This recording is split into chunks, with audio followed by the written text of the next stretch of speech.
When it comes to birthdays and special occasions, probably one of the most popular boxed cake mix that's sold is Funfetti or rainbow chip cake. Something about that little splash of rainbow color in between that fluffy white cake looks so pretty and festive.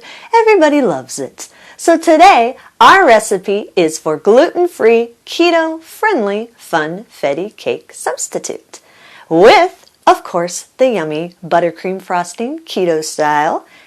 And also, I'm going to teach you how to make some really quick, really easy keto sprinkles. Because we all like sprinkles, right? They're beautiful. So if you want printable versions of these, you can check out my website at janetsdeliciouslowcarbkitchen.com. You can find printable versions of these and other goodies there for you. And if you're new to the channel, make sure you don't forget to hit the subscribe button. Also, when you hit that subscribe button, see that little bell right next to it? Click it. That way you can be notified every time I put out a new video. And while you do that, let's get cooking.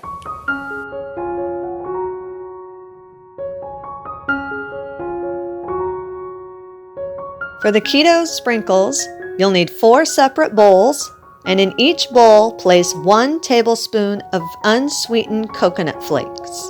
If you need to, take your fingers and slightly break up any larger pieces of flakes. I know the brand that I get sometimes can have some pretty big flakes, and you want them fairly uniform in size. They don't, of course, have to be perfect or anything, but you just don't want humongous chunks of coconut flakes. So if any of them look like they're extra big, just break them up a little bit with your fingers.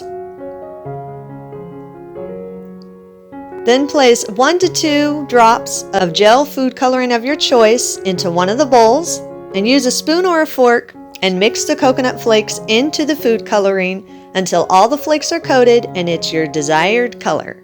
I usually have 1 bowl for red, 1 bowl for blue, 1 bowl for yellow, 1 bowl for green. That's what I use for this particular recipe as far as colors go. But it's up to you how colorful you want your cake to be. It's up to you. Make sure that when you're stirring it, you make sure all the coconut flakes are coated completely.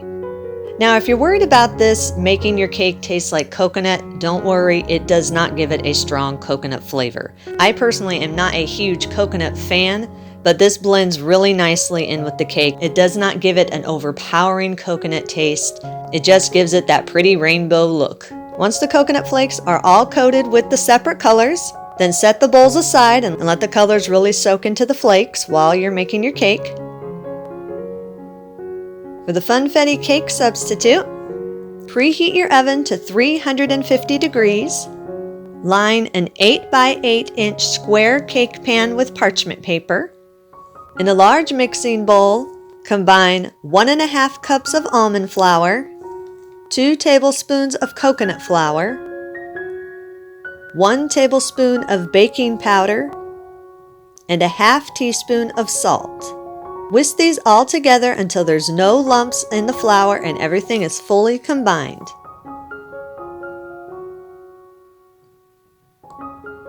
Once the dry ingredients are all whisked together, then set the bowl aside. In a large mixer bowl, combine 5 tablespoons of melted butter. Make sure it's melted and cooled. You don't want hot butter in there. 4 large room temperature eggs. Make sure they are room temperature so you can have a nice smooth batter. 2 tablespoons of room temperature sour cream. Again, make sure this also is room temperature so you can have a nice creamy batter, which makes a nice fluffy cake. And add 2 teaspoons of vanilla extract. Then beat these together on medium for about 30 seconds or until everything is completely combined and nice and smooth.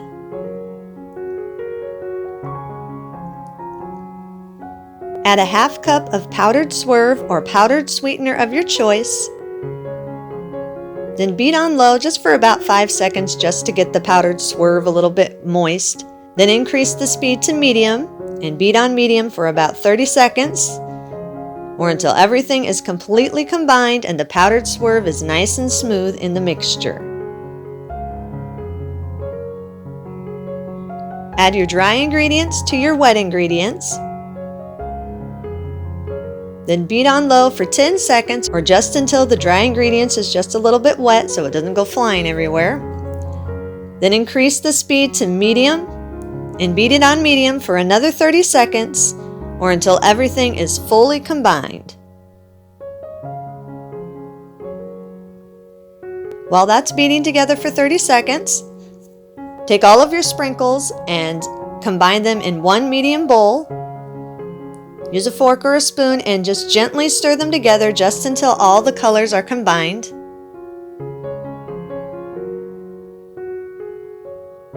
Then set that aside for just a second. Once your batter's done beating for that 30 seconds on medium, then gently fold in half of the sprinkles. Now, one thing you don't want to do is you do not want to overstir the sprinkles because the colors can bleed and then you end up losing the color. It gets mixed in with the batter and you can't even see it. So what I do is I just sprinkle in a little bit, fold it once or twice, sprinkle in a little bit more, fold it into the batter once or twice until the amount of sprinkles that I need are all nice and folded in there.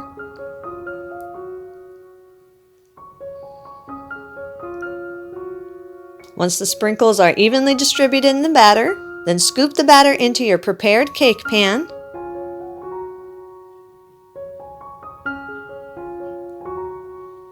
Then use a spatula and evenly spread the batter throughout the entire pan. Again, avoid overhandling it because you do not want the sprinkles to bleed. Once the batter's been spread evenly, then bake at 350 for 20 to 25 minutes or until a tester comes out clean. Let it cool in the pan for at least 1 hour. That way all the ingredients can get nice and set together. After it's cooled for an hour, then use a butter knife and gently loosen the edges of the cake from the sides of the pan. And you can either leave it in the pan and let it cool completely, or you can do what I do and gently turn it onto a wire rack so it can cool completely before you frost it. If you do choose to turn it onto a wire rack, be gentle when you're turning it on. It will most likely still be warm, and so therefore it'll still be a little fragile, so be careful when you turn it onto the wire rack. And make sure you let it cool completely before frosting it. For the keto buttercream frosting, in a large mixer bowl, combine 4 tablespoons of soft butter. Make sure it is softened. You don't want it melted, but you want it soft enough to where when you whisk it together, it'll whisk smoothly. 1 teaspoon of vanilla extract, 1½ cups of powdered swerve or powdered sweetener of your choice, and 2 tablespoons of heavy whipping cream. Attach your whisk attachment to your standing mixer and beat all the ingredients together on low for about 10 seconds or just until the powdered swerve is moist so it doesn't shower everywhere. Then increase the speed to medium and beat on medium for 1 minute or until everything is fully combined and nice and fluffy. Spread the frosting evenly over the cooled cake. Again, make sure that cake is completely cooled before you try to frost it.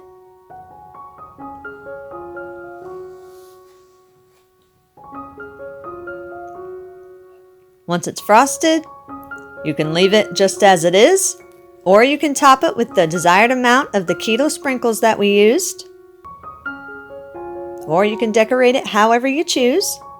If you want to make a layer cake, you can always just double the cake recipe and then divide the batter in between 2 9-inch circle cake pans or 2 8-inch square cake pans and cook it for 20 to 25 minutes. Then you could double the frosting recipe also and put about 3/4 cup of the frosting in between the layers and then use the remaining frosting to frost the top and the sides of your layer cake if you choose to make it into a layer cake. Once you have your cake all decorated the way you want to, slice your desired piece, place it on a serving plate, and eat and enjoy. And that's our recipe of the day. I hope you enjoyed it. If you did and you want more videos like this, then hit that thumbs up like button, click that subscribe button. You can leave me a comment if you want to. Let me know if there's any recipes that you'd like to learn how to make, and I'll do what I can to get those out there for you. And as always, keep cooking.